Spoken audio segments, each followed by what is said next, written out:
آپ صلی اللہ علیہ وآلہ وسلم نے وحی کے رک جانے کے زمانے کے حالات بیان کرتے ہوئے کہا کہ ایک روز میں چلا جا رہا تھا کہ اچانک میں نے آسمان کی طرف ایک آواز سنی اور میں نے اپنا سر آسمان کی طرف اٹھایا۔ کیا دیکھتا ہوں کہ وہی فرشتہ جو میرے پاس غار حرا میں آیا تھا وہ آسمان و زمین کے بیچ میں ایک کرسی پر بیٹھا ہوا ہے۔ میں اس سے ڈر گیا اور گھر آنے پر میں نے کمبل اوڑھنے کی خواہش ظاہر کی۔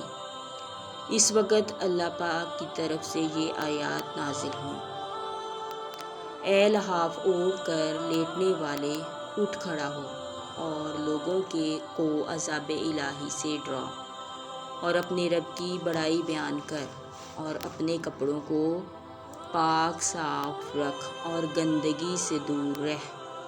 اس کے بعد وحی تیزی کے ساتھ پے در پے آنے لگی۔